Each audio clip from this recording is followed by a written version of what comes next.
दोस्तों, आज हम आपको इस वीडियो में भगवद गीता के अनमोल वचन के बारे में बताने वाले हैं। भागवत गीता हिंदू धर्म की एक पवित्र किताब है। इस वीडियो में श्री कृष्ण के अनमोल वचन का सार दिया गया है। ये वचन उपदेश के रूप में श्री कृष्ण ने अर्जुन को महाभारत के युद्ध के समय दिए थे।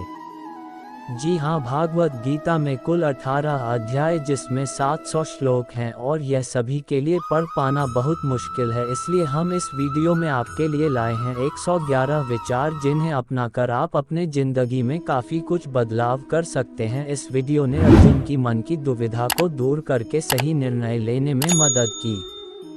आप भी इन मोटिवेशन भगवद गीता के 111 विचारों को जानकर अपने जीवन में इनका पालन कर सकते हैं। यह आपके मन को शांत करके आपको जीवन की हर मुसीबत से लड़ने में सहायता करेंगे। आपको जीवन में सफलता के लिए इनका अनुसरण करना चाहिए। इस श्लोक का अर्थ है कि मनुष्य का कर्म पर अधिकार है, जिसको वह अपनी इच्छा अनुसार कर सकता है।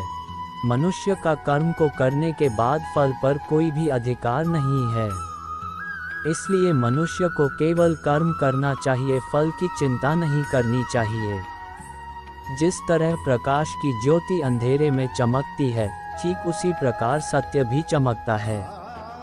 इसलिए हमेशा सत्य की राह पर चलना चाहिए। तुम क्यों व्यर्थ में चिंता करते हो? तुम क्यों भयभीत होते हो? कौन तुम्हें मार सकता है? आत्मा न कभी जन्म लेती है और न ही इसे कोई मार सकता है। ये ही जीवन का अंतिम सत्य है। एक ज्ञानवान व्यक्ति कभी भी कामुक सुख में आनंद नहीं लेता। वह जो सभी इच्छाएं त्याग देता है और मैं और मेरा की लालसा और भावना से मुक्त हो जाता है, उसे शांति प्राप्त होती है। कर्म मुझे बांधता नहीं, क्योंकि मुझे कर्म के प्रतिफल की कोई इच्छा नहीं। कोई भी इंसान जन्म से नहीं बल्कि अपने कर्मों से महान बनता है। मेरा तेरा, छोटा बड़ा, अपना पराया, मन से मिटा दो, फिर सब तुम्हारा है और तुम सबके हो। क्रोध से भ्रम पैदा होता है, भ्रम से बुद्धि व्यग्र होती है, जब बुद्धि व्यग्र होती है तब तर्क नष्ट हो जाता है, जब तर्क नष्ट होता है तब व्यक्ति का पतन हो जाता है। जो लोग हृदय को नियंत्रित नहीं करते हैं, उनके लिए वह शत्रु के समान काम करता है। धन और स्त्री सब नाश रूप है, मेरी भक्ति का नाश नहीं है। फल की लालसा छोड़कर कर्म करने वाला पुरुष ही अपने जीवन को सफल बनाता है। जिस प्रकार मनुष्य पुराने कपड़ों को त्याग कर नए कपड़े धारण करता है, उसी प्रकार आत्मा पुराने तथा व्यर्थ के शरीरों को त्याग कर नया भौतिक शरीर धारण करता है। जो दान कर्तव्य समझकर बिना किसी संकोच के किसी जरूरतमंद व्यक्ति को दिया जाए, वह सात्विक माना जाता है। मानव कल्याण ही भगवद गीता का प्रमुख उद्देश्य है, इसलिए मनुष्य को अपने कर्तव्यों का पालन करते समय मानव कल्याण को प्राथमिकता देना चाहिए। न तो ये शरीर तुम्हारा है और न ही तुम इस शरीर के मालिक हो। ये शरीर 5 तत्वों से बना है, आग, जल, वायु, पृथ्वी और आकाश। एक दिन ये शरीर इन्हीं 5 तत्वों में विलीन हो जाएगा। कोई भी व्यक्ति जो चाहे बन सकता है, यदि वह व्यक्ति एक विश्वास के साथ इच्छित वस्तु पर लगातार चिंतन करें। तुम्हारा क्या गया जो तुम रोते हो? तुम क्या लाए थे जो तुमने खो दिया? तुमने क्या पैदा किया था जो नष्ट हो गया? तुमने जो लिया यहीं से लिया, जो दिया यहीं पर दिया। जो आज तुम्हारा है, कल किसी और का होगा, क्योंकि परिवर्तन ही संसार का नियम है। समय से पहले और भाग्य से अधिक कभी किसी को कुछ नहीं मिलता है। वह व्यक्ति जो अपनी मृत्यु के समय मुझे याद करते हुए अपना शरीर त्यागता है, वह मेरे धाम को प्राप्त होता है और इसमें कोई संशय नहीं है। अपने आप को भगवान के प्रति समर्पित कर दो, यही सबसे बड़ा सहारा है। जो कोई भी इस सहारे को पहचान गया है, वह डर, चिंता और दुखों से आज़ाद रहता है। धरती पर जिस प्रकार मौसम में बदलाव आता है, उसी प्रकार जीवन में भी सुख दुख आता जाता रहता है। सदैव संदेह करने वाले व्यक्ति के लिए प्रसन्नता न इस लोक में है और न ही परलोक में। अपने परम भक्तों, जो हमेशा मेरा स्मरण या एक चित मन से मेरा पूजन करते हैं, मैं व्यक्तिगत रूप से उनके कल्याण का उत्तरदायित्व लेता हूँ। यस्मान्नुद्विजते लोको लोकान्नुद्विजते च यः हर्षामर्षभयोद्विग्निर्मुक्तो यः स च मे प्रिय। अर्थात इस श्लोक में श्री कृष्ण बताते हैं कि जो मनुष्य किसी दूसरे व्यक्ति को हानि नहीं पहुंचाता, जो मनुष्य किसी भी परिस्थिति में दुखी नहीं होता और दुख और खुशी के समय में एक समान व्यवहार करता है, वह व्यक्ति मुझे प्रिय होता है। जन्म लेने वाले के लिए मृत्यु उतनी ही निश्चित है जितना कि मृत होने वाले के लिए जन्म लेना। इसलिए जो अपरिहार्य है उस पर शोक मत करो। मनुष्य अपने विश्वास से निर्मित होता है। जैसा वो विश्वास करता है वैसा वो बन जाता है। अपने अनिवार्य कार्य करो, क्योंकि वास्तव में कार्य करना निष्क्रियता से बेहतर है। भाग्य के भरोसे केवल वही लोग बैठे रहते हैं जो जीवन में कुछ करने के लिए अंदर से प्रेरित नहीं होते। जो चीज़ हमारे दायरे से बाहर हो उसमें समय गंवाना मूर्खता ही होगी। श्रेष्ठ बनना भी एक महानता है, क्योंकि समाज में लोग श्रेष्ठ पुरुषों का ही अनुसरण करते हैं। मैं सभी प्राणियों के हृदय में विद्यमान हूँ। हमेशा आसक्ति से ही कामना का जन्म होता है।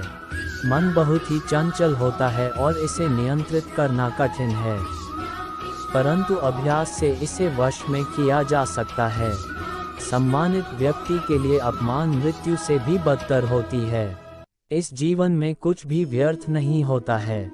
बुद्धिमान व्यक्ति ईश्वर के सिवा और किसी पर निर्भर नहीं रहता। कर्म योग एक बहुत ही बड़ा रहस्य है। जब व्यक्ति अपने कार्य में आनंद प्राप्त कर लेता है तब वह पूर्ण हो जाता है। जो व्यक्ति जिस भी देवता की पूजा करता है मैं उसी में उसका विश्वास बढ़ाने लगता हूँ। मैं भूत, वर्तमान और भविष्य के सभी प्राणियों को जानता हूँ, लेकिन कोई भी मुझे नहीं जान पाता। हर व्यक्ति का विश्वास उसकी प्रकृति के अनुसार होता है। जब जब इस धरती पर पाप, अहंकार और अधर्म बढ़ेगा तो उसका विनाश कर धर्म की पुनः स्थापना करने हेतु मैं अवश्य अवतार लेता रहूँगा। जिस भाव से सारे लोग मेरी शरण ग्रहण करते हैं उसी के अनुरूप मैं उन्हें फल देता हूँ। जो होने वाला है वो होकर ही रहता है और जो नहीं होने वाला वह कभी नहीं होता। ऐसा निश्चय जिनकी बुद्धि में होता है उन्हें चिंता कभी नहीं सताती है। जो व्यवहार आपको दूसरों से पसंद ना हो ऐसा व्यवहार आप दूसरों के साथ भी ना करें। अच्छे कर्म करने के बावजूद भी लोग केवल आपकी बुराइयां ही याद रखेंगे, इसलिए लोग क्या कहते हैं इस पर ध्यान मत दो, तुम अपना काम करते रहो।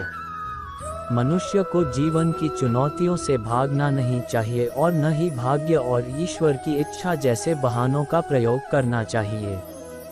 परिवर्तन ही संसार का नियम है।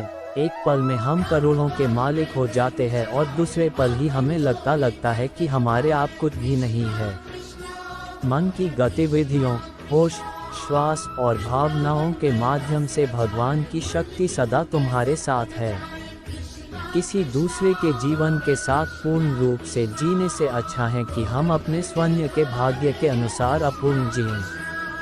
वह जो इस ज्ञान में विश्वास नहीं रखते, मुझे प्राप्त किए बिना जन्म और मृत्यु के चक्र का अनुगमन करते हैं। एक उपहार तभी अच्छा और पवित्र लगता है जब वह दिल से किसी सही व्यक्ति को सही समय और सही जगह पर दिया जाए, और जब उपहार देने वाला व्यक्ति का दिल उस उपहार के बदले कुछ पाने की उम्मीद ना रखता हो। नर्क के 3 द्वार हैं, वासना, क्रोध और लालच। यदा यदा ही धर्मस्य ग्लानिर्भवति भारत, अभ्युत्थानमधर्मस्य तदात्मान सृजाम्यहम्। अर्थात इस श्लोक में श्री कृष्ण अर्जुन को बताते हैं कि जब जब पृथ्वी पर धर्म का नाश होता है और अधर्म की वृद्धि होती है, तब तब धर्म की रक्षा के लिए मैं जन्म लेता हूँ। हम उम्मीद करते हैं कि आपको हमारे द्वारा ऊपर दिए गए दिल को छूने वाले Bhagavad Gita quotes in Hindi, Bhagavad Gita quotes on life. Bhagavad Gita quotes for students पसंद आए होंगे। आप इन भगवद गीता अनमोल वचन को अपने दोस्तों और रिश्तेदारों के साथ शेयर कर सकते हैं। और आप चैनल को सब्सक्राइब करके वीडियो को लाइक करके और कमेंट भी कर सकते हैं, जिससे वह भी इन्हें अपने जीवन में लागू कर सके।